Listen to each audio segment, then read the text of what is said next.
and Chop Squad? It's your boy Slate Deep Eggs for AnimeMCS. Here today to talk with you about Kingdom Chapter 628, Embers of Life. But before we get into that, I wanted to talk about Chapter 627 some more. My review of it, my live reaction review, is doing pretty decent, and I greatly appreciate it. You guys are f***ing awesome. For that, I shall reenact the last moments of Chapter 627. How is this possible? I am a Bushin Shin.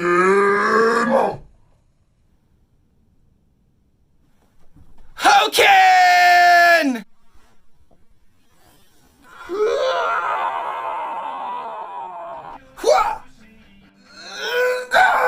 We've done it, Taishin Unit. Finally, we have accomplished our goal of slaying the bloody tampon. And now, Shin stands tall, proudly holding his glaive up, with a real warrior's pose. No, he's just standing like that. Oh my god! Shin! Wah! That was a little extra, sorry.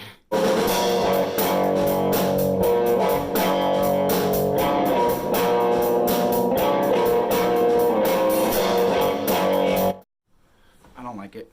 I don't like it. I like it. I like it. Kingdom Chapter 628. The aftermath of the amazing moment that we got. Where Shin, he did it. He did it, boys. Hoken was slain. And this chapter starts off with something that made me feel a type of way about Hoken that I didn't think was possible. His parents, I don't know if they were path seekers as well, and it was their goal to be the best medicine men, doctors. They were great people, from what it seems. They saved a whole village. Villages from all around would come to be cured and healed by them. And they had a son together that they really loved. And he was going to learn to grow and be probably a fantastic doctor. He would have saved many lives. When out of nowhere, as we've seen with Hoken, tragedy strikes. A giant Bushin, wearing seemingly similar or the same clothes that Hoken now dons, came into the village from what it looked like. Killed both of Hoken's parents and took the baby off into the woods. If Hoken's wearing the same musty-ass clothes as that guy, hell no. That's nasty. Like, how does Hoken run all these surprise attacks without you smelling him? And so his path became that of a Bushin. He wanted to transcend martial might and advance humanity further. His goal ultimately was to save humanity through, I guess, using might to unite the world. Otherwise, I don't see his goal being really geared towards saving humanity.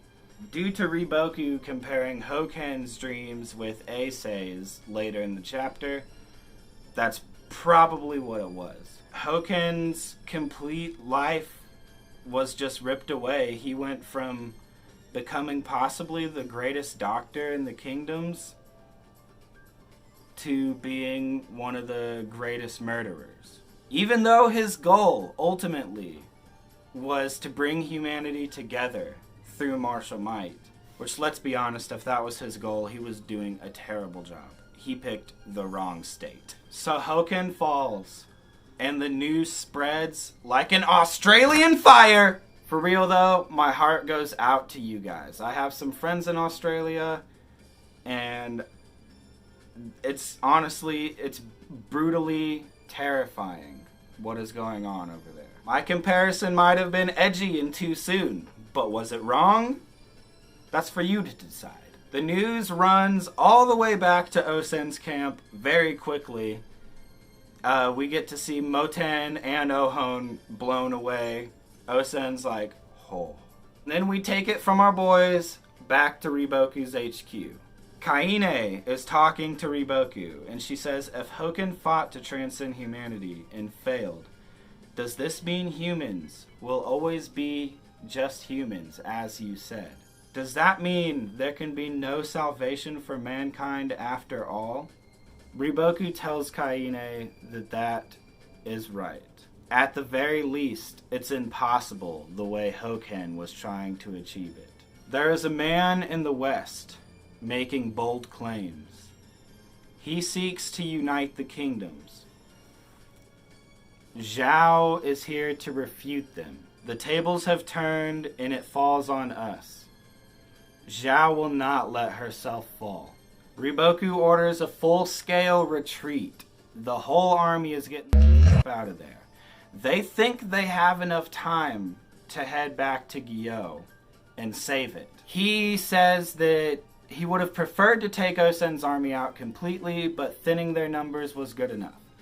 I question how many of his numbers were also thinned in this whole confrontation. Also, he's going to be running up into the Konki army. The Konki army is fresh. Whether they have a full stomach or not, they haven't spent the last month fighting. They've pretty much been hanging out in Gyo. And they are probably bored as shit. They're ready to get brutal on you, as the Konki army does. So we go back over to the High Shin unit, where Shin is in the best position to get to Riboku before they can make a full-scale retreat. But he isn't moving. Probably around the time we saw him speaking to the spirits of his comrades who were adding weight to his blade, he was not conscious. He was burning the fire of his life bright, and seemingly it has blown out, according to Kyokai. What was interesting to me is why Hara decided to do the Hoken family flashback at the beginning of the chapter, and then the end of the chapter, we get the cliffhanger with Shin. I think that there is going to be some kind of relation between the healing powers of Hoken's parents and Shin. He's probably going to be out of it, basically in a coma, until he gets fixed up by whoever they run across. I don't want to say it. I know he's the pro tag, but not looking good for Shin right now. He really has suffered through this fight, and these last couple weeks have been brutal.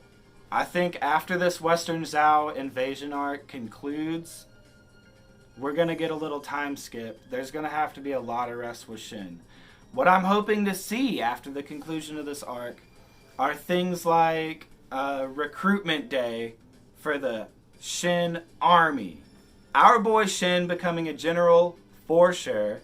I want to see where he's living now, because it's impossible, just impossible for him to have an 8,000 man army that's going to turn into a 20,000, 30,000 man army. Hell, maybe more. Impossible to think that he lives in that little shack. No way.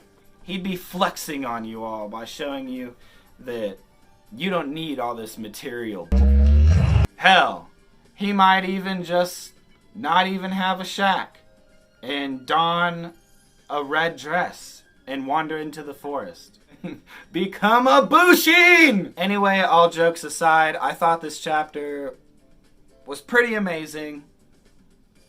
I really enjoyed it. I actually feel bad for Hoken with the life that he could have lived, and he probably has no idea about his parents. Shin is down and out for sure. Who knows what kind of effect this is really going to have on him, if he's even going to remember killing Hoken. I'm betting he's not. But man, what a truly monumental climax to an arc. If the next couple chapters are just cleanup and they finish it up really fast, I wouldn't mind, because I'm so excited to see where the story goes from here. That's all I got for this one. I hope you guys liked anything I had to say. I really appreciate the response my last couple Kingdom videos have gotten. It's really awesome to just conversate with you guys and know that, you know, the Kingdom fan base, we're here for each other, dog. Drop me some likes, and if you got other people that love Kingdom that you think would be interested in some Kingdom content, it'd be really awesome if you shared it. And subscribe to the channel so you can keep up with all of the Kingdom goodness. Anyway, that's all for this one. Peace out, homies.